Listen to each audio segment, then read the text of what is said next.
नमस्कार, आप देख रहे हैं न्यूज इंडिया। आपके साथ मैं हूं अभिषेक। लोकसभा चुनाव का रण अब आखिरी चरण में है। महज कुछ दिनों में चुनाव का शोर थम जाएगा, लेकिन चुनाव खत्म होने से पहले अभी 7वें चरण का मतदान होना बाकी है और मतदाताओं को लुभाने के लिए सभी दल एड़ी चोटी का जोर लगा रहे हैं। इस चुनाव में एक शब्द ऐसा है जो सभी की जुबान पर है और वो शब्द है संविधान। बीजेपी और तमाम विपक्षी दल एक दूसरे पर सरकार बनने की स्थिति में संविधान के साथ खिलवाड़ करने का आरोप लगा रहे हैं। ऐसे में सवाल उठता है कि क्या मोदी अगर तीसरी बार प्रधानमंत्री बनते हैं तो सच में संविधान को बदल दिया जाएगा। सवाल यह भी उठता है कि क्या विपक्ष पिछड़ों का हक मुसलमानों में बांटना चाहता है। चर्चा आज इसी मुद्दे पर करेंगे। इससे पहले आपको सुनवाते हैं कि विपक्ष पर हमला बोलते हुए पीएम मोदी ने क्या कुछ कहा। साथियों, यहां जो फर्स्ट टाइम वोटर है उनको 2012 का, आज से 11 साल पहले सपा का जो घोषणा पत्र है वो शायद आपको याद नहीं होगा। 2012 में सपा ने अपने घोषणा पत्र में साफ साफ लिखा है कि जैसा आरक्षण बाबा साहब आंबेडकर ने दलितों को दिया, वैसा ही आरक्षण मुसलमानों को दिया जाएगा। ये संविधान की भावना के खिलाफ है। ये बाबा साहब आंबेडकर की भावना के खिलाफ है। लेकिन इंडी वालों को इसकी कोई परवाह नहीं। साथियों, एक और तरीका कांग्रेस ने 2014 से पहले खोजा। ये तरीका स्कूल, कॉलेज, यूनिवर्सिटी को अल्पसंख्यक संस्थान घोषित करने का है। इसके लिए कांग्रेस ने रातों रात कानून बदल दिया। एक झटके में ही हजारों शैक्षणिक संस्थानों को अल्पसंख्यक संस्थान घोषित कर दिया।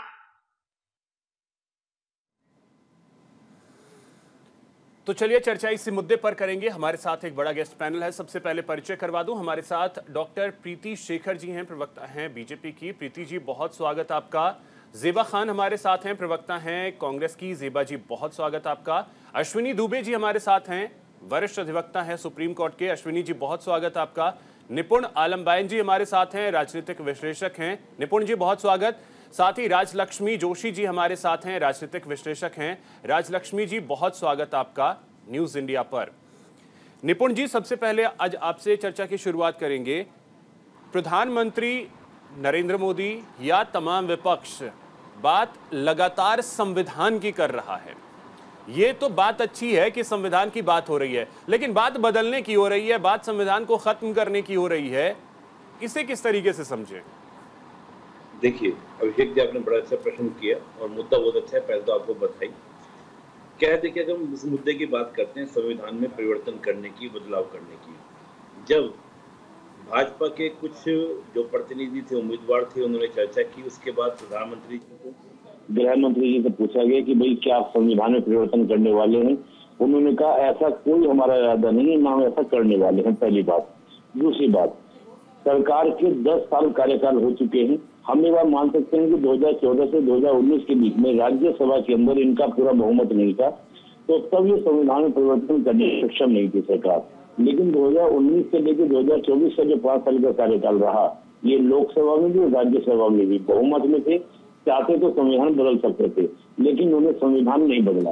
दूसरी ओर जो पार्टी ये कहती है कि हम संविधान बात कर रहे हैं कि बीजेपी संविधान परिवर्तन करेगी, हम संविधान की रक्षा करेंगे, एक बार उनका भी हम रिपोर्ट देख ले।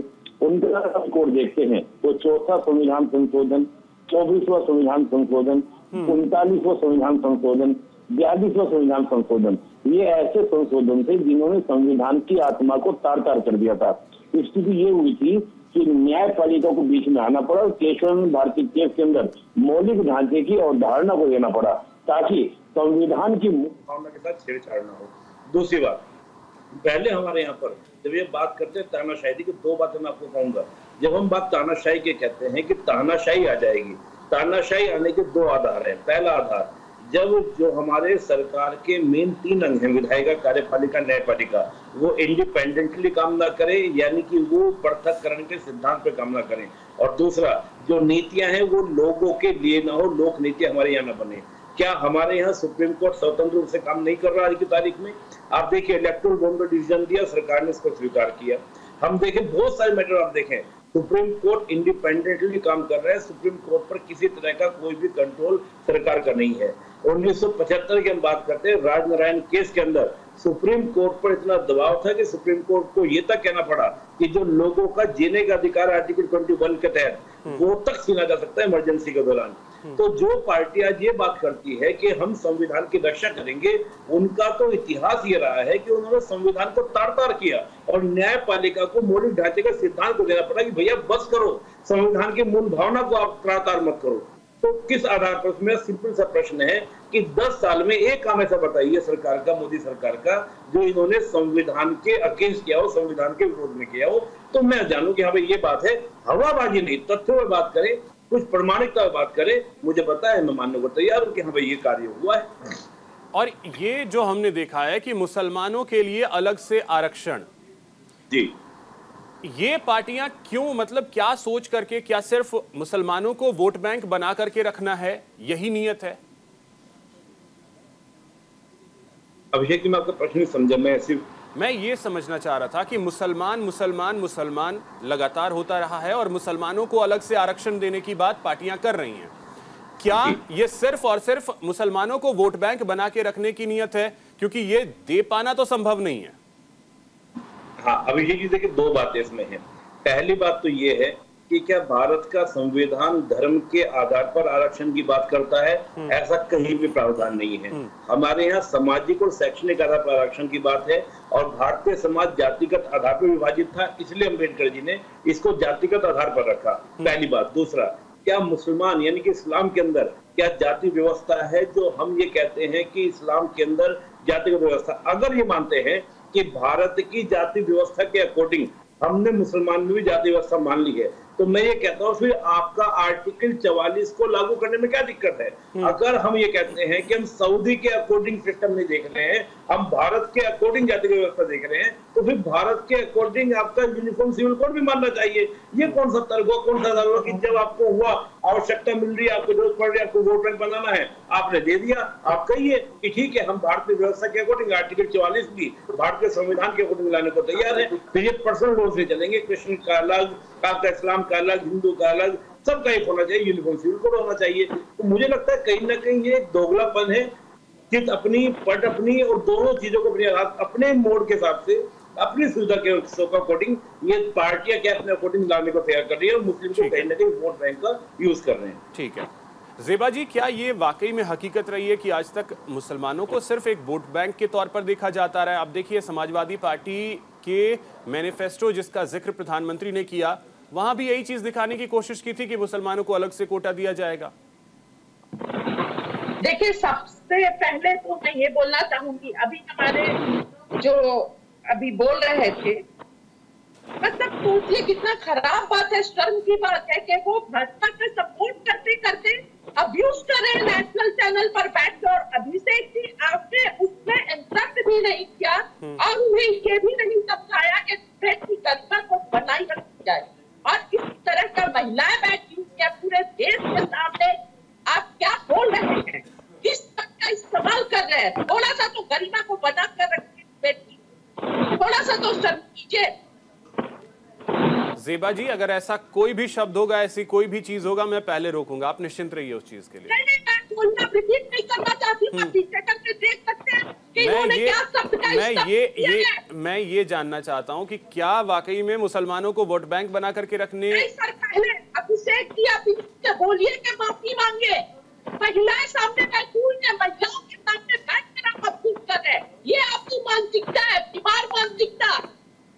सेबा जी, मैं पहले ही कह रहा हूँ, मुझे पता है जहां अगर मुझे लगेगा मैं बिल्कुल रोकूंगा। ठीक है, आप निश्चिंत रहिए उस चीज के लिए। बोलिए।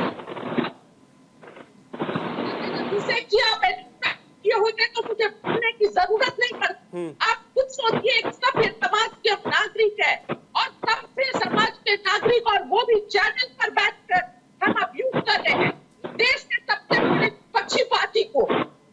किसी को अब्यूज, अरे जेबा जी, किसी को अब्यूज नहीं किया जा रहा और ना किया जाएगा, आप निश्चिंत रहिए, मैं इसकी गारंटी देता हूँ। ठीक है, अब ये बताइए कि जो प्रधानमंत्री, मैम चैनल पर इस बात की इजाजत देंगे? मैं किसी भी ऐसे शब्द की इजाजत नहीं दूंगा और मैं रोकूंगा, आप निश्चिंत रहिए। और मुझे जहां आपत्ति लगेगी मैं बिल्कुल रोकूंगा, आप बिल्कुल निश्चिंत रहिए। अब अगर सवाल यही है कि क्या मुसलमानों को वोट बैंक बना करके रखा गया है, और मैनिफेस्टो 2012 समाजवादी पार्टी का जिसका जिक्र प्रधानमंत्री ने किया, वहां भी तो यही चीजें थी कि मुसलमानों को अलग से कोटा दिया जाएगा। अब जब अगर कोई विपक्ष देने का बात करता है तो आप उसी को राजनीतिक मुद्दा बना लेते हैं और डिबेट का मुद्दा बना लेते हैं। आप करना क्या चाहते हैं और कहना क्या चाहते हैं? आपके कथनी करनी किसी चीज में तालमेल नहीं है। देखिए भाई, ये प्रधानमंत्री तो बोल रहे हैं कि जो मानसिकता ये दर्शा रही है कि ये खुद को खाना का मान चुके हैं, और जिस तरह का गंदे शब्दों का प्रयोग किया जा रहा है अपने भाषण में, आपको पता होगा पिछले समय से क्या क्या शब्दों का प्रयोग किया जा रहा है अपने विपक्षी दलों के लिए, सम्मानजनक लीडर के लिए, ऐसे लीडर जो जनता के द्वारा चुन कर आते हैं। तो यानी आप जनता का अपमान कर रहे हैं। अगर इस लीडर को गुजरा और ये सबका शब्द इस्तेमाल किया जा रहा है तो यानी आप जनता को रेस्पेक्ट को ये कर रहे हैं। और सोचिए, अब तक कभी भी देश के किसी भी प्रधानमंत्री ने इस तरह के शब्दों का प्रयोग नहीं किया है आज तक के इतिहास में। मतलब जीत की भावना इतनी ज्यादा है, जीत की इच्छा इतनी ज्यादा है कि हम सारी नैतिकता को साफ कर सकते हैं और सब भूल गए हैं, गरिमा भूल गए हैं, नैतिकता भूल गए हैं, पॉलिटिकल। जेबा जी, आप मुझे ये बताइए, शब्दों का प्रयोग इन्हीं के लिए जो वर्तमान में हमारे प्रधानमंत्री हैं उनके लिए नीच, मौत का सौदागर, ये क्या था फिर? ये बताइए, शब्दों की गरिमा कहाँ ठहरती है? आप मुझे ये बताइए। मंत्री जी को गरिमा का ख्याल चाहिए। गरिमा का ख्याल हम उस कुर्सी के लिए भी तो रखें, उस कुर्सी के लिए हमें भी तो ध्यान रखना होगा। और आपको किस शब्द पे आपत्ति है? आप बताइए, प्रधानमंत्री के किस शब्द पे आपत्ति है? डॉक्टर मनमोहन सिंह जी के तो भाजपा वाले क्या क्या लिखते थे? वही मैं कह रहा हूँ, शब्दों की गरिमा ठहरी कहाँ है? आज की परिस्थिति में शब्दों की गरिमा है कहाँ? लेकिन आप ये, और रही बात जेबा जी, जिस विषय पे हम चर्चा कर रहे हैं आप उससे बच करके आगे बढ़ रही हैं, तो जरा उस पे भी अगर सवाल का जवाब आप दे दें कि मुसलमान मुसलमान मुसलमान इतना क्यों होता है? कि हर बात में मुसलमान मुसलमान, बुर्का, हिजाब, नकाब क्यों लाती है? इसके बिना क्या चुनाव नहीं किया जा सकता है?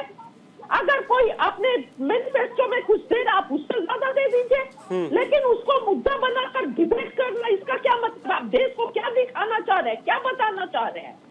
मतलब हमेशा बांटना चाहते हैं आप, हमेशा नफरत की खेती करना चाहते हैं आप, और सारे सवाल विपक्ष से। आप मुसलमान आप करें, सवाल भी ना पूछा जाए।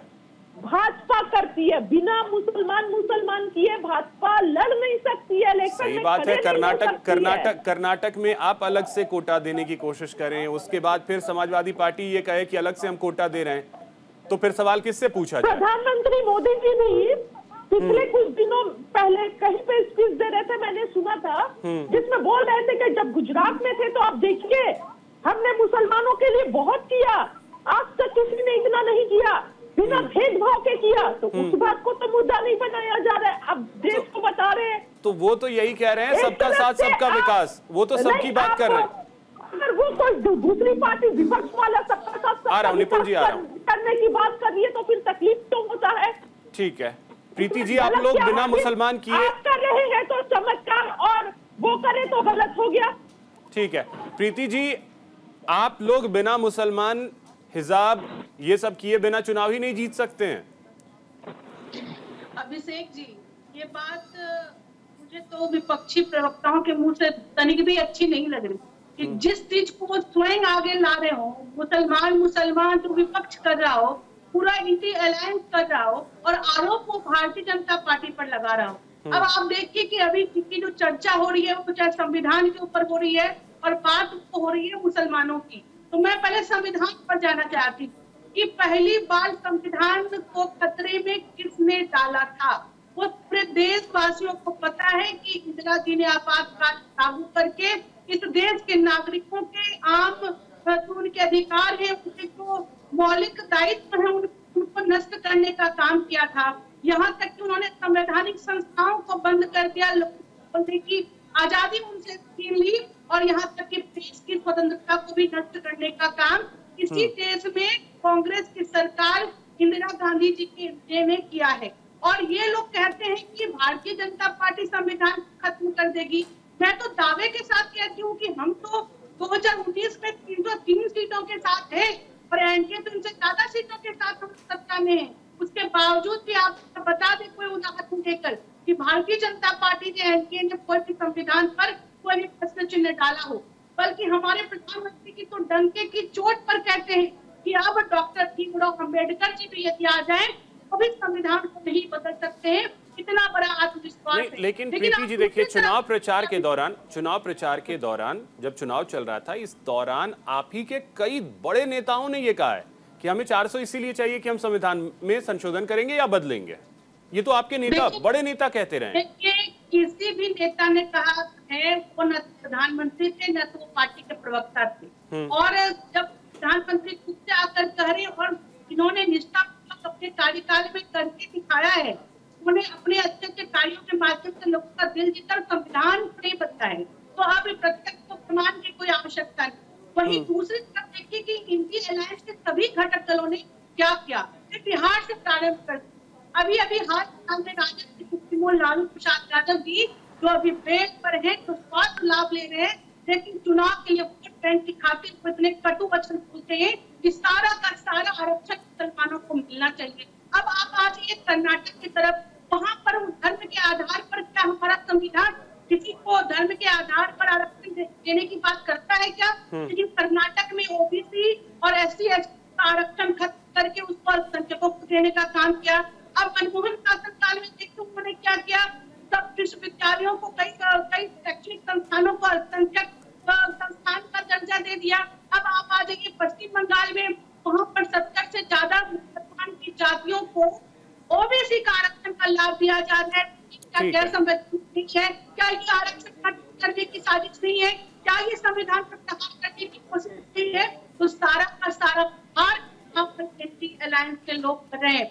जब इस देश की सत्ता जब भ्रष्ट अपने जातिवादी, अपने लंपट और अपने ही उन्मादी तेवर की तब यहाँ पर संविधान का चीज है। लेकिन आज मैं कहती हूँ कि इस देश में ऐसी सरकार है, मजबूत सरकार है। नहीं, लेकिन यही है ना कि जब पार्टी के बड़े नेता बोलते हैं, अगर पार्टी के बड़े नेता बोलते हैं, जैसे हेमंत बिस्वा शर्मा हो गए, वो एक मुख्यमंत्री हैं प्रदेश के, उनके मुंह से अगर इस तरीके का बयान आता है, राजस्थान के उप मुख्यमंत्री के मुंह से इस तरीके का बयान आता है, तो फिर संशय तो होता ही है लोगों के जहन में। देखिए अभी से संशय होता है। आप देख रहे हैं कि 10 वर्षों के कार्यकाल में नरेंद्र मोदी जो हमारे पूरे पार्टी के एनडीए के राष्ट्र के नेता हैं और उन्होंने वो चाहे बड़े नेता में आप राजनाथ सिंह को देख लीजिए, अमित शाह जी लीजिए, उन्होंने यानी ये लोग बोले तब सोचा जा सकता है। जो लीड कर रहे हैं, जिनके द्वारा जिनके नेतृत्व में हमारी सरकार चल रही है, क्या उन्होंने कभी भी संविधान पर कोई टिप्पणी की है? क्या उन्होंने खत्म करने की बात कही है? तो ऐसा कुछ भी नहीं है। लेकिन देखिए आप कांग्रेस और उनके दो सहयोगी दल हैं इंडी अलायंस के लोग, दरअसल इंडी अलायंस में जितने आपस में डॉट है एक्चुअल में इनके अंदर इतना डाउट है कि ये लोग को आपस में ही कंफ्यूजन है। अभी ठीक है हाल फिलहाल राज, ठीक है प्रीति जी, आता हूं फिर से। राजलक्ष्मी जी, बात को कट कर दूं। ज़ेबा जी बेटा आता हूं। राहुल जी के बयान को कि राहुल जी ने क्या कहा कि हम अपने दादी के साथ, अपने पिता के साथ हम जाया करते थे, हम पार्लियामेंट जाया करते थे, मुझे पता है कि अल्पसंख्यकों का, पिछड़ों का, SC/ST के अधिकार को कैसे पूछा जाता है। यानी कि ये खुद से अपनी बात कर रहे हैं कि उन्होंने क्या किया है। और ये सारे चर्चे जब राजलक्ष्मी जी आपके पास आ रहे हैं, समझना ये चाहेंगे कि इतना मुसलमान क्यों, और जिस तरीके से चुनाव के बीच में हम ये देखते हैं आरक्षण को लेकर के राहुल गांधी ये कहते हैं कि हम 50% का कैप तोड़ देंगे चाहे जो भी हो जाए। लालू प्रसाद यादव ये कहते हैं मुसलमानों को आरक्षण मिलना ही चाहिए। मतलब ये क्या है कि हम बिना हिंदू मुस्लिम किए अपने देश में चुनाव ही नहीं करवा सकते हैं? अभिषेक जी नमस्ते अभिषेक जी। जी नमस्ते। देखिए ये हमारे देश की बहुत बड़ी दुर्भाग्य है कि ये इस रेस में लगे रहते हैं बहुत सारे कास्ट हो या ये कि हम मतलब वो ओबीसी या SC/ST में उनको जोड़ दिया जाए। तो ये मतलब अगर 75 साल बाद भी अगर मतलब हमारे देश में कुछ कास्ट को या कुछ धर्म को अगर पिछड़ा हुआ कहलाना पड़ता है तो ये मतलब बड़ी दुर्भाग्य की बात है कोई भी किसी भी देश के लिए। ये मुझे बड़ी मतलब बहुत दुख होता है ये सोचकर कि ये जो पिछले जितने भी सरकार थे ये इन्होंने ये नहीं सोचा कि हम ये कोई भी वर्ग को या किसी भी धर्म को हम किस तरीके से उनको एक्चुअली उद्धार करके दें। तो ये उन्होंने एकमात्र उसके लिए एक सोल्यूशन सोचा था कि ये हम उनको एक रिजर्वेशन देके पूरी बात को खत्म कर देंगे। ऐसा नहीं होता है। देखिए अभी जैसे SC/ST की अगर आप बात करते हैं तो शेड्यूल्ड ट्राइब्स की जो बात है उनको भी एक रिजर्वेशन देके बात को खत्म कर दी थी। तो इसीलिए तो नक्सलवाद वगैरह जो है वो इतनी बड़ी हुई थी इतने सारे राज्यों में। और राजलक्ष्मी जी आप बात पूरी कीजिएगा, मुझे एक छोटे से ब्रेक के लिए रुकना है। ब्रेक के बाद लौटता हूं तो आप अपनी बात पूरी कीजिएगा।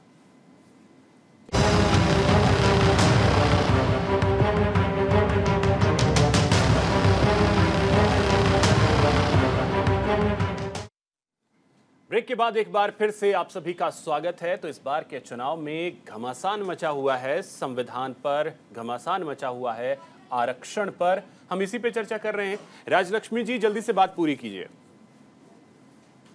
जी तो मैं कह रही थी कि ये जो जैसे STs को उन्होंने एक रिजर्वेशन देके छोड़ दिया था पिछले सरकारों ने, तो इससे फायदा तो कुछ हुआ नहीं, बल्कि उधर सिर्फ जैसे आप देख रहे होंगे कि जहां जहां पर ये ट्राइबल बेल्ट थी वहां पर नक्सलवादी जो घटनाएं होती थी और डेवलपमेंट में रुकावट होती थी। तो इस पर अभी आज अगर आप देखते हैं तो ट्राइबल्स की बहुत ज्यादा सपोर्ट है भारतीय जनता पार्टी को। तो ये इसलिए है क्योंकि मोदी जी ने उनके साथ में कनेक्ट किया, उनके सारे विषयों को समझने की कोशिश की। तो मुझे ऐसा लगता है कि अगर ये पिछले सरकारों ने जैसे अगर ये मुसलमानों के वाकई में ये शुभचिंतक होते तो ये देखते कि उनको उनके अगर उनकी शिक्षा में कैसे सुधार लाया जाए, उनके जो एम्प्लॉयमेंट है उसमें कैसे सुधार लाया जाए, उनको कोई स्किल्स दे। तो इस तरीके से अगर सोचते तो फिर अच्छा होता, न कि ये देखें कि अगर देखिए आज कुछ उनमें से कुछ जातियां ऑलरेडी हैं, उनको मिल रही है, वो ओबीसी के कैटेगरी में है, लेकिन ये जो भी जितनी भी आपत्ति जता रहे हैं भारतीय जनता पार्टी, तो वो इसीलिए है कि ये सारे के सारे जो पूरे मुसलमानों को आप अगर ओबीसी में डाल दें तो ये कोई उनके लिए सोल्यूशन नहीं है। तो आप ऐसा ये अगर आप करते तो ये केवल और केवल अपीजमेंट होगा। देखिए बंगाल में हाई कोर्ट ने यही बताया कि आपने वो जो स्टेट कमीशन है उसको आपने बाईपास करके ये केवल आपने ये सिर्फ आपने जाति धर्म के आधार पे आपने कुछ जातियों को आपने डाल दिया है ओबीसी के अंदर। तो ये जो है ये इस पर आपत्ति है कि पूरे मुसलमानों को आप ऐसा नहीं डाल सकते। उससे कुछ अब अश्विनी जी आपके पास आ रहे हैं। अश्विनी जी आपसे समझना चाहेंगे कि क्या इतना आसान है जिस तरीके से बयान आप भी सुन रहे होंगे, संविधान बदल दिया जाएगा, आरक्षण को खत्म कर दिया जाएगा, आरक्षण का कैप तोड़ करके 70, 75, 80 जहां तक ले जाना हो लेके चले जाएंगे, क्या ये सब इतना आसान है? ये बिल्कुल आसान नहीं है। देखिए, संविधान की सत्यता और बेसिक स्ट्रक्चर डॉक्ट्रिन जो है वो फतेह, उसी बेसिक स्ट्रक्चर डॉक्ट्रिन में साफ तौर पर लिखा गया है कि धर्म के आधार पर आरक्षण का लाभ नहीं दिया जा सकता। उसी बेसिक स्ट्रक्चर डॉक्ट्रिन को अगर हम देखें तो संविधान पर किसी धर्म के लोग अगर इसके दायरे में आते हैं तो उनको अल्पसंख्यक होने या पिछड़ेपन के आधार पर लाभ मिल सकता है, लेकिन इसको ऑलरेडी माइनॉरिटी में इतने लाभ मिले हुए हैं माइनॉरिटी का होने की वजह से। और जो संविधान का आर्टिकल 15 और 16 कहता है कि किसी को भी केवल धर्म के आधार पर आरक्षण नहीं दिया जा सकता, तो ये जो मुस्लिम आरक्षण का नया शिकूफा छोड़ा है राज्य में, वो एकदम संविधान के कॉन्ट्रेरी है। दूसरा जो आपने कहा कि 50% की कैप सुप्रीम कोर्ट ने ऑलरेडी इनका साहनी की केस में फिक्स की हुई है, वो 50% की कैप किसी भी परिस्थिति में SC ST OBC को करके क्रॉस नहीं हो सकती है। और जब अगर वो क्रॉस करेंगे तो वो सुप्रीम कोर्ट की जजमेंट के वायलेटिव होगा। आप देखिए, छत्तीसगढ़ एक ऐसा राज्य था जहां पर भूपेश बघेल गवर्नमेंट ने आरक्षण की सीमा बढ़ा करके उसको 70% कर दिया। गवर्नर ने एक बार रिटर्न किया, दूसरी बार पुनः गवर्नर के पास आए, गवर्नर ने उसको प्रेसिडेंट के ओपिनियन के लिए भेज दिया। आज वो पेंडिंग पड़ा हुआ है। झारखंड में से एक बात उठती है, गवर्नमेंट वहां भी उसको जो है कर दिया गया, पेंडिंग रखा। सवाल ये है, जब सुप्रीम कोर्ट कहता है कि 50% की सीमा जातिगत आरक्षण नहीं पड़ सकती है, धर्म का आरक्षण तो शब्द ही है। दूसरा, संविधान के संशोधन की जो बात करते हैं, तो संविधान संशोधन करने के लिए खास तौर से जो स्पेशल सेशन है, जो हम स्पेशल बहुमत की जरूरत होती है, जब संविधान में कौन सा संशोधन करें, तो साधारण विधेयक पास करने से जरूरी नहीं। तो जब आप संविधान में संशोधन करेंगे तो 2/3 मेजॉरिटी होगी, 50% राज्यों की भी एक्सेंट होगी। हाँ। और उसी परिस्थिति में जो है आर्टिकल 68 के मुताबिक संविधान को संशोधित किया जा सकता है। तो दोनों परिस्थितियों में अगर देखें तो संशोधन इतना आसान भी नहीं है, लेकिन इतना कठिन भी नहीं है, क्योंकि हम अगर देखें तो प्राइमरीली आप देखें तो 1949 में संविधान प्रीएम्बल अडॉप्ट हुआ था। उस प्रीएम्बल के बाद 1971 में उसमें अलग से संशोधन किया गया था। और सुप्रीम कोर्ट ने अभी कुछ दिनों पहले जब एक याचिका आई थी अश्वित उपाध्याय और सुब्रमण्यम स्वामी की, उस याचिका में कहा भी कि आप 1971 में जो ऑलरेडी अडॉप्ट कर लिया संविधान आपने 1949 में, उस डेट के बाद उसमें संशोधन कैसे कर सकते हैं। तो सेक्युलरिज्म वर्ड होता है 1971 और बिना किसी पार्लियामेंट्री सेशन के पूरा। अब उसके बाद आज तक अगर हम देखें तो ऐसा नहीं है संविधान संशोधन नहीं हुआ। 105 106 बार संविधान का संशोधन हो चुका है, लेकिन उसके लिए तो साधारण विधेयक, साधारण बहुमत की जरूरत, स्पेशल बहुमत हो गया। कई बार जो है तो हमें जैसे अब 1 नेशन 1 इलेक्शन के लिए जरूरत पड़ेगी, वो भी एक स्पेशल आप सेशन बुलाएंगे, स्पेशली वहां पर 50% से ज्यादा हाउस के मेंबर्स होंगे, एक्सेंट होगी, 50% से ज्यादा राज्यों की एक्सेंट होगी। तो ये सब बातें हैं। एक सबके बाद में बात ये आती है कि धर्म आधारित आरक्षण संविधान में दिया नहीं गया है। तो यहाँ पर जो बात चल रही है धर्म के आधार पर आरक्षण देने की बात कर रहे हैं, तो जो है वो बिल्कुल गलत कह रहे हैं। अब बात और आ जाती है, जो जातिगत तरीके से सर्वे करवा हो कि जिसकी जितनी हिस्सेदारी को आरक्षण की भागीदारी, वो भी अगर आप देखेंगे तो 50% की कैप किसी भी परिस्थिति में पार नहीं किया जा सकता है। बिल्कुल। और जो संविधान में SC ST का रिजर्वेशन और संविधान में जो रिजर्वेशन OBC का, SC ST का तो कॉन्स्टिट्यूशनल रिजर्वेशन है, OBC का रिजर्वेशन स्टैट्यूटरी रिजर्वेशन है, जो सरकारों ने अपनी सुविधा के अनुसार अपीजमेंट की पॉलिटिक्स के लिए लेकर आई। अब एक और बात आते हैं, जो क्रिश्चियंस बन गए दलित या ST के लोग, और वो क्रिश्चियन बनने के बाद वहां जाकर अपना ट्राइबल का स्टेटस और ST का स्टेटस बरकरार की बात करते हैं, वो भी आरक्षण के दायरे में नहीं आएंगे। और इसीलिए जस्टिस KG बालाकृष्णन कमेटी ने 3 मेंबर कमेटी बनी है, वो भी इस बात को एग्जामिन करती है जो हिंदू धर्म छोड़ करके और अगर चले जाते हैं दूसरे धर्म में, क्या वो वहां पर उसका स्टेटस रिजर्वेशन का मिलेगा, ये भी मुद्दा अभी पार्लियामेंट्री कमेटी। ठीक है सर। अब निपुण जी, पार्टियां ये जानती हैं कि संविधान के हिसाब से ही देश चलेगा, उसमें बदलाव ज्यादा संभव है नहीं वर्तमान की परिस्थितियों को देखते हुए और संसद में नंबर गेम को देखते हुए।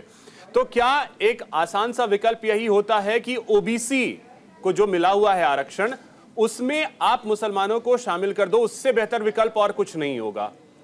जो हमने बंगाल में देखा, क्या विपक्ष भी ये चीज जानता है? अगर राहुल गांधी ये कहते हैं संविधान में संशोधन की जरूरत पड़ी, बदलाव की जरूरत पड़ी तो वो करेंगे, लेकिन 50% का कैप तोड़ देंगे, वो भी शायद अंदर से जानते होंगे कि ये संभव है नहीं। तो क्या तमाम विपक्ष की भी यही कोशिश होगी कि ओबीसी में इंटर करवा दिया जाए मुसलमानों को? देखिए, आपने बड़ा अच्छा प्रश्न करा विजय जी। इंदिरा सानी केस है 92 का। 92 में सुप्रीम कोर्ट ने 50% की कैप लगाई थी। हालांकि जब हम ईडब्ल्यूएस की बात करते हैं तो जो ईडब्ल्यूएस को जो आरक्षण दिया गया वो सामाजिक और शैक्षणिक आधार पर नहीं, वो 50% से अलग आर्थिक आधार पर दिया गया। उसको हम आरक्षण बोल दे रहे हैं, लेकिन ये माना जाएगा कि वो ईडब्ल्यूएस के लिए अलग से कोटा आर्थिक आधार पर दिया गया, उसका आधार बिल्कुल अलग था। लेकिन अगर हम मुस्लिम कम्युनिटी को ओबीसी में शामिल करने की बात करते हैं तो उसका सीधा सा मतलब ये है, या तो हम इंदिरा सानी केस को बाईपास करें और कहें कि सुप्रीम कोर्ट का निर्णय हमारे लिए मान्य नहीं करता, हम 50% के कैप को हटा दें, ये सुप्रीम कोर्ट को बाईपास करने। तो ये बात कौन कर रहा है? कांग्रेस कर रही है, पहली बात। दूसरी बात, कांग्रेस अगर ये बात कहते हैं कि हम 50% की कैप में रखेंगे तो इसका मतलब सीधा मतलब ये है कि जो ओबीसी प्रेजेंट में जो हिंदू कम्युनिटी का ओबीसी SC/ST है उसको आप कट करेंगे और उसमें आपका मुस्लिम ओबीसी को डालने का प्रयास करेंगे। और मेरे बहुत सिंपल सा प्रश्न ये था कि क्या इस्लाम जातिगत व्यवस्था को मानता है? जहां तक मैं जानता हूं, चाहे सऊदी की बात करें, हम UAE की बात करें, कहीं भी पूरे विश्व में बात करें, इस्लाम एक समानता आधारित आपका धर्म है जहां पर जातिगत व्यवस्था बिल्कुल भी नहीं है, पहली बात। दूसरा, अभिषेक जी, मैं थोड़ा जेबा खान जी जब बोल रही थी वो सुन नहीं पाया, तो मैं इनसे रिक्वेस्ट भी करूंगा थोड़ा जोर से न बोलकर धीरे धीरे बोले तो हम भी सुन लेंगे। वो शायद कुछ अब्यूज शब्द यूज कर रही थी, यहाँ तक मुझे सुनाई दे रहा था। मैं जेबा खान जी से कहूंगा कि अब्यूज की अगर बात करते हैं, मोदी तेरी कब्र खुदेगी, मोदी हम तेरा ये करेंगे। राहुल गांधी जी ने खुद सदन में कहा था कि मोदी को सड़क पे लोग डंडों से मारेंगे। इस प्रकार के शब्दों का, मौत का सौदागर, नीच, चाय वाला, इस प्रकार के शब्द हम बहुत सुन चुके हैं। इस तरह की बातों को मत कीजिए। और मेरा सीधा सा प्रश्न है, 10 साल में एक काम बताइए मोदी सरकार का। मैं कांग्रेस के 50 साल के कार्यकाल के, चाहे राजीव गांधी जी का कार्यकाल हो, जब उन्होंने शाहबानो केस में सुप्रीम कोर्ट ने डिसीजन दिया कि मुस्लिम महिला को भत्ता मिलना चाहिए, राजीव गांधी जी ने CRPC तक अंदर चेंज कर दिया था। शाहबानो केस में सुप्रीम कोर्ट के निर्णय तक नहीं माना था। इंदिरा गांधी जी ने 42वें संविधान संशोधन, 24वें संविधान संशोधन तो ये कह दिया था कि संसद सर्वोच्च संसद जो चाहे कर सकती है। तब केशव भारती केस में सुप्रीम कोर्ट में आए और बोले कि मौलिक ढांचा, यही बात आप देखिए, आप नेहरू जी की बात देखिए, नेहरू के टाइम में पहला संविधान संशोधन, चौथा संविधान संशोधन, जिसने संविधान की आत्मा को तार-तार कर दिया था। तो ये बात जब करते हैं कि हम संविधान की बात करेंगे, एक बात बताइए, मैं तो मानता हूँ मोदी सरकार सबसे अच्छी सरकार है जो ओबीसी का फेवर कर रही है।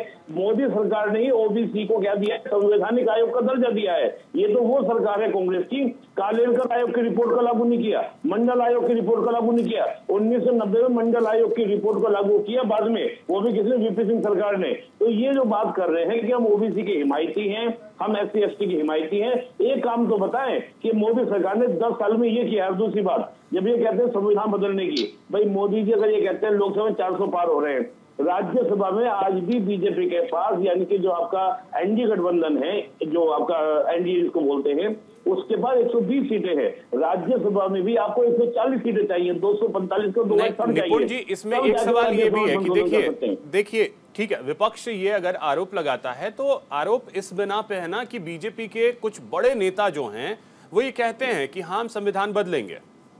हाँ, मैं अभिषेक जी, आपका बिल्कुल सही बात है, पर मैं ये कहता हूँ, क्या मैं जेबा खान जी की बात को मानूं या राहुल गांधी जी की बात को मानूं? जब प्रधानमंत्री जी ने क्लियर कर दिया तो नीचे वाले जो अधिकारी हैं, जो भी हैं, उन्होंने उनके कहने से क्या फर्क पड़ता है? या तो हम प्रधानमंत्री जी को मानेंगे प्राथमिक रूप से। मैं जेबा खान जी से पूछता हूं, क्या जो हमारे बैठकर जितने तमाम के बयानबाजी कांग्रेस के नेता करते हैं, हम उनकी बात को माने या खड़गे जी की बात को माने, राहुल गांधी जी को? मैं तो ये कहूंगा, मैं अंतिम रूप से खड़गे जी और राहुल गांधी जी की बात को मानूंगा। मुझे नहीं पता सेम पृथ्वी क्या कह रहे हैं, मैं नहीं मानता। मैं तो कह रहा राहुल गांधी का ऐसा कुछ नहीं होगा, हमने मान लिया। तो आप बता दीजिए, प्रधानमंत्री महत्वपूर्ण है या नीति के कार्यकर्ता महत्वपूर्ण है? जेबा जी बोलिए। अभिषेक जी, RSS मोहन भागवत संविधान को बदलने बात की है और बड़े बड़े नहीं जेबा खान जी बिल्कुल गलत। उन्होंने संविधान की समीक्षा की बात की थी। समीक्षा का मतलब बदलना नहीं होता है जेबा खान जी, आप सही बोलिए। समीक्षा और बदलने में अंतर होता है। जेबा जी 2015 बिहार विधानसभा चुनाव होने थे। हाँ जेबा जी जी आप भी सभी के बातों को सुनी हूं, प्लीज बोल लूं उसके बाद से इंटरप्ट किया जाए। हाँ बिल्कुल, बातों को मेरे बोलने के बाद आप बिल्कुल बोलिएगा। मोहन भागवत ने 2015 बिहार विधानसभा चुनाव से ठीक पहले कहा था कि आरक्षण की समीक्षा होनी चाहिए। समीक्षा, हाँ निपुण जी बोलिए। जेबा जी। अभिषेक जी ये अच्छी बात नहीं है, मैं सभी के बातों को सुनती हूँ, इंटरप्ट नहीं करती। नहीं बिल्कुल कोई इंटरप्ट नहीं करेगा, आप निश्चिंत रहिए, कोई इंटरप्ट नहीं करेगा, बोलिए। मैं लगातार बोल रहे हैं, सारे लीडर्स, बड़े बड़े लीडर्स ने बोला संविधान बदलेंगे, लेकिन मोदी जी ने कब बोला? नहीं। जब देख रहे हैं कि पहले चरण का चुनाव, दूसरे चरण के चुनाव में देश की जनता के मैंडेट को देखते हुए और देश भाजपा को वोट नहीं कर रही है, देश इंडिया गठबंधन के साथ और भाजपा की हालत खराब है, उसके बाद से संविधान पर बोलने इनकी मजबूरी हो गई। उससे पहले कहाँ थे? पूरी भाजपा कहाँ थी उससे पहले प्रधानमंत्री चुप क्यों थे? उससे पहले क्यों नहीं बोल रहे थे कि नहीं ये बात गलत है, संविधान पर आप टीका टिप्पणी मत कीजिए, संविधान नहीं बदला जाएगा। लेकिन चुनाव में जब पहला चरण दूसरा चरण देखने के बाद हालात क्या है, इंडिया गठबंधन बहुत मजबूत है और भाजपा की हालत खराब है, अब मजबूरी में ये बोलना इनकी मजबूरी बन गई कि नहीं हम संविधान को नहीं बदलेंगे। और हम जानते हैं 2014 से देख रहे हैं कि चुनाव में आने से पहले, चुनाव जब चलता है तो भाजपा कितने झूठी बातें करते हैं, भाजपा के लोग कितने झूठे बातें करते हैं। पूरे देश ने देखा 15 लाख हर भारतवासी के अकाउंट में आएगा, विदेशों से काला धन लाएंगे और उसके बाद से चुनाव खत्म होते बड़े प्यार से बोल देते ये तो चुनावी जुमला था। तो क्या चुनाव को देखते हुए प्रधानमंत्री हर मंचों से नहीं बोल सकते हैं, देखते हुए कि ये जो संविधान बदलने की बात की जा रही है इसका असर खराब पड़ा है देशवासियों पर। देशवासी संविधान के साथ है, उन्हें पता है कि हमारा संविधान इस देश की आत्मा है, तो बोलने में क्या फर्क पड़ता है कि नहीं हम संविधान नहीं बदलेंगे। बाद में जब आएंगे तो फिर जो मर्जी आए करेंगे। और कांग्रेस की बात की जाती है, कांग्रेस ने आपातकाल लाया, बहुत बार हमने देश की जनता ने सबक भी सिखाया। जब आपातकाल लगा था उसके बाद से देश की जनता ने सबक भी सिखाया और सभी कांग्रेस पार्टी के राहुल गांधी जी भी ने मंचों से बोले हैं वो गलत है, हमने स्वीकार किया। लेकिन आज मोदी सरकार में हर रोज आपातकाल है, हर रोज आपातकाल है, मीडिया के भाइयों की आजादी छीन ली जाती है। सोशल मीडिया पर आप पोस्ट कीजिए, फिर देखिए क्या होता है। किसान आंदोलन में मैंने देखा है, मैं 13 महीने रही हूँ पहले दिन से आखिरी दिन तक, कितने सारे पत्रकार भाइयों पर केस हुआ है जो सच दिखा रहे थे, जो ईमानदारी की बात बता रहे थे, उन लोगों पर केस हुआ है। किस बात के लिए केस हुआ है? क्योंकि वो सच दिखा रहे थे, देश को सच बता रहे थे। ठीक है, तो आज हालात ये है अभी तक। ठीक है, जल्दी से 10 सेकंड में जल्दी से निपुण जी। हाँ, मैं जेबा खान जी को बता दूं, जो ये सोशल मीडिया की बात कर रही थी ना, इनको याद नहीं है 2011 में असीम त्रिवेदी कार्टून बनाने के ऊपर उनको जेल में डाल दिया था, उनके ऊपर देशद्रोह का आरोप लगा दिया था, 124 लगा दिया था। शाहीन दारा के दिल्ली श्रीनिवासन केस, केवल एक फेसबुक पर एक कमेंट किया था, मनमोहन सरकार ने उन दोनों लड़कियों को जेल में डाल दिया था, इनको पता नहीं है। और दूसरी बात मैं सिंपल बात पूछिए, 10 साल में जेबा जी मैं बोला नहीं, आप बोल रही थी, मैंने सम्मान किया आपको, मेरा सम्मान कीजिए, बोलने का अधिकार मुझको भी है। जेबा खान जी मैं आपसे पूछ रहा हूँ, 10 साल में आप कह रहे करेंगे, अरे किया दीजिए, आपका तो रिकॉर्ड है। मैं मनमोहन जी का रिकॉर्ड आपको दे दूं, मनमोहन जी के टाइम में एक आपके राष्ट्रीय सलाहकार परिषद प्रधानमंत्री के ऊपर बना दी गई, जिसमें लिख दिया गया था कि पीएमओ उसके द्वारा निर्देशित होगा। 2014 में वो समाप्त कर दी गई, जिसके अध्यक्ष उन्होंने सोनिया गांधी जी बनी थी। मैं मनमोहन जी का आपको उदाहरण दे रहा हूँ, मैं आपको राजीव जी का दे रहा हूँ, मैं आपको इंदिरा जी का। ठीक है प्रीति जी, अब देखिए उदाहरण दीजिए। हमारे ख्याल में आ रहा है, मेरे भी ख्याल में आ रहा है। जेबा जी फिर ऐसे में 1 to 1 होता रह जाएगा प्लीज।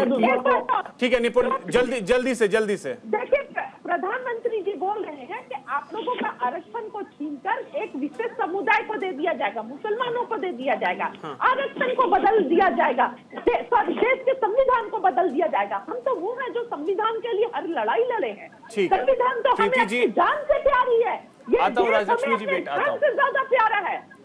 ठीक है प्रीति जी, अब देखिए जिस तरीके से ज़ेबा जी ने कहा कि शुरुआत में तो बीजेपी के नेता बोलते रहे, लेकिन जब लगा कि डैमेज हो रहा है इससे, तो डैमेज कंट्रोल के लिए प्रधानमंत्री ने मंच से यह कहा कि जब तक मैं हूं संविधान में कोई बदलाव नहीं होगा। देखिए, अब इनको ये भी कहने की पूरी आजादी है कि ये नरेंद्र मोदी जी के नेतृत्व वाले शासनकाल में, जो कि मोदी जी को गालियां देकर भी रह सकते हैं और कुछ भी कहकर यहाँ पर रह सकते हैं। अब ज़ेबा खान जी की उन बातों पर आप गौर करिए कि ये संविधान को कांग्रेस पार्टी आत्मा मानती है। संविधान हमारे देश की आत्मा है, लोकतंत्र की आत्मा है, और उसी आत्मा पर भोंकने का काम इसी कांग्रेस ने बार बार किया है। आप देखिए कि जो आज जब वो विपक्ष में है, कांग्रेस बैठी हुई, तब वो कह रही है लगातार कि हम सत्ता में आएंगे तो हम ये कर देंगे, हम वो कर देंगे, हम ये आरक्षण कर देंगे। लेकिन जब यही लोग सत्ता में थे तो इन्होंने ओबीसी के लिए कोई काम नहीं किया। इन्होंने सारी रिपोर्टों को दबा कर रखा, कालेंकर की रिपोर्ट पर दबा कर रखा।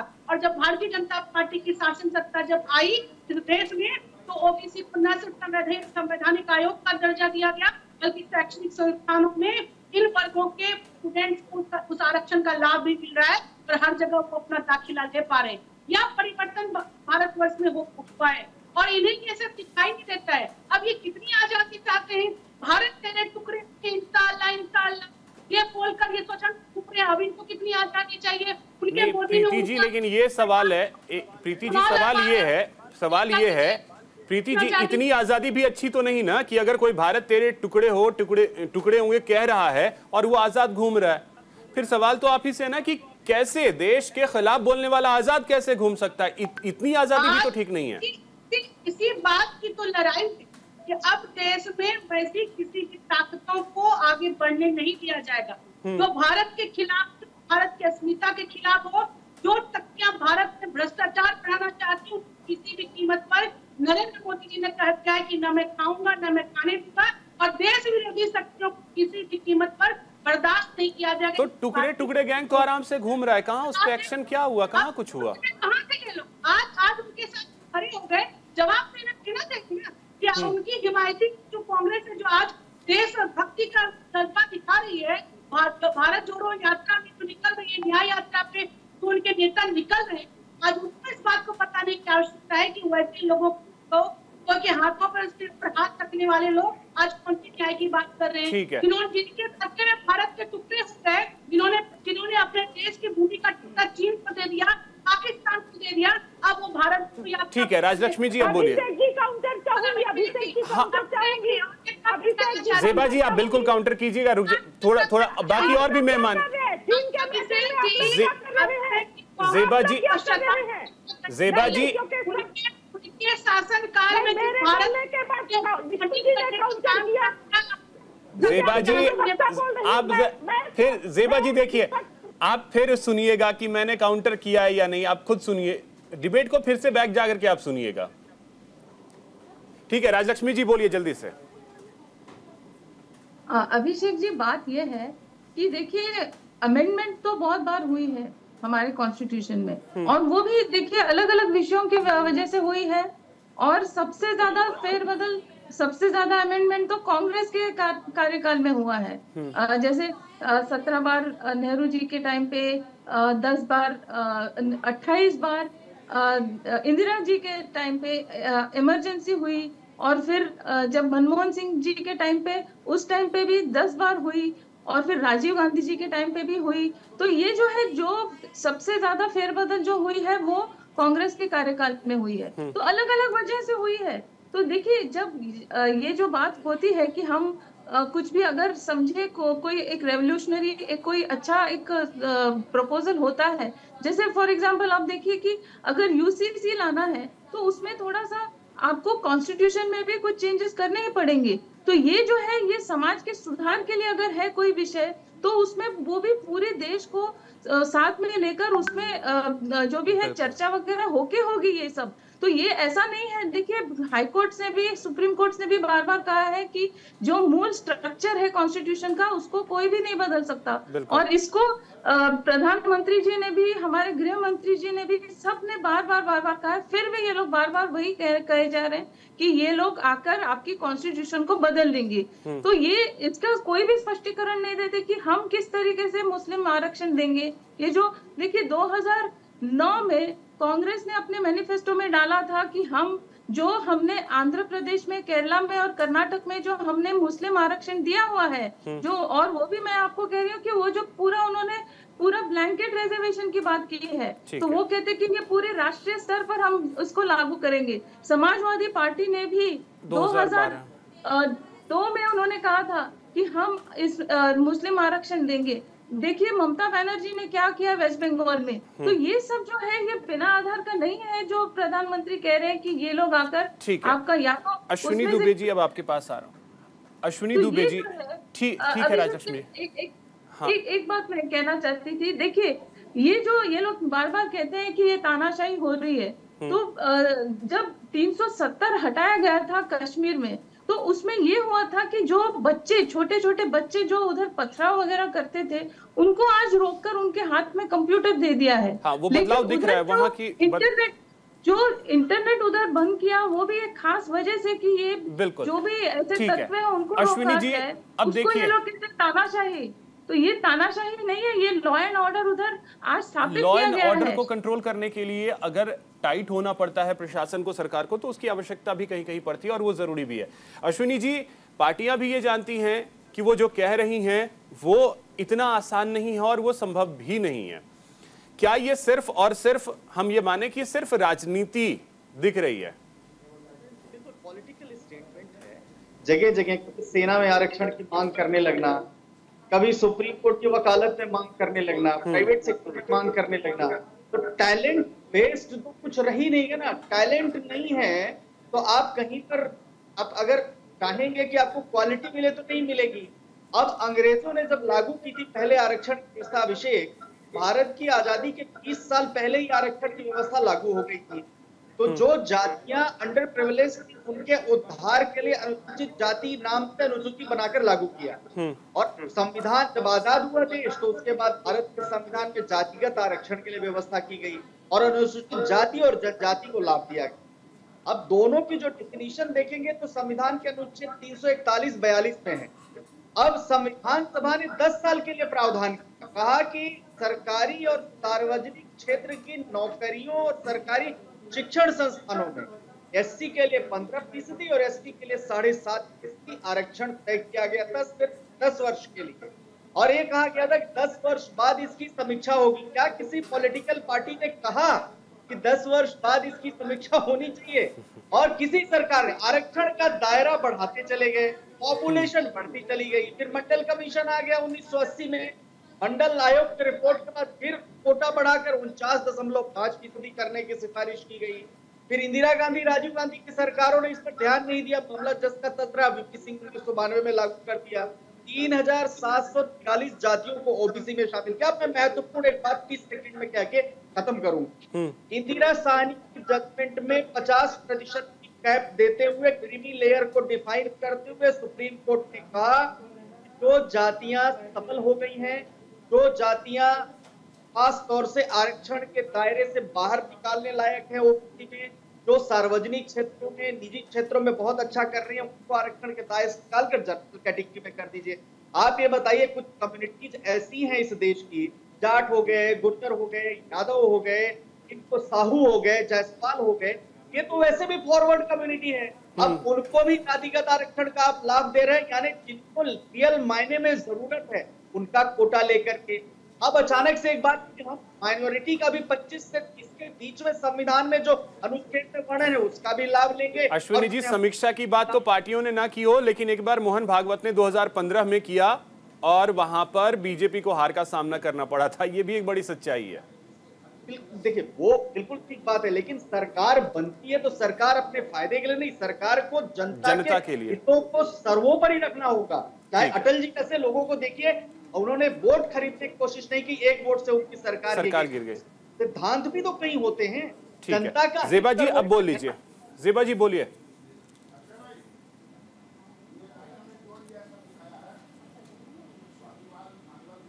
जेबा जी आवाज मिल रही है?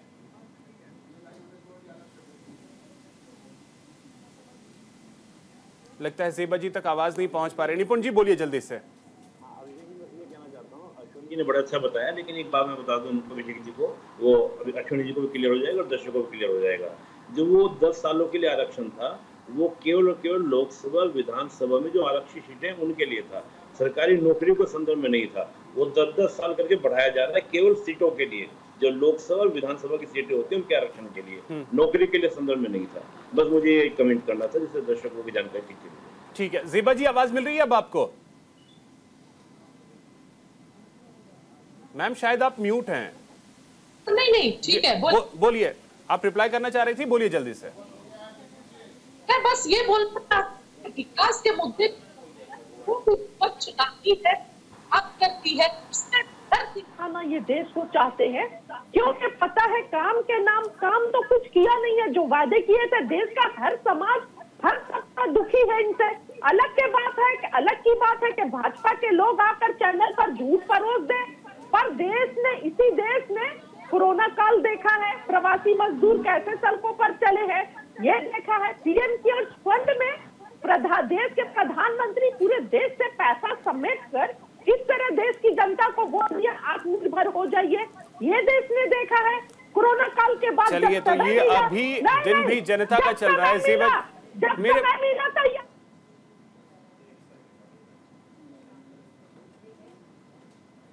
चलिए जेबा जी, देश की महिलाओं की अस्मिता लूटी है। अगर आप कश्मीर में कंट्रोल कर सकते थे तो मणिपुर को क्यों जलने दिया? ये सवाल है। ये सब देश की जनता जेबा जी देख रही है और वो अपने हिसाब से तय कर रही है चीजें। 4 जून को सारी चीजें क्लियर हो जाएंगी। वक्त मेरे पास इतना ही है। बहुत शुक्रिया आप सभी का हमारे साथ जुड़ने के लिए और इस चर्चा में शामिल होने के लिए। फिलहाल इतना ही, नमस्कार।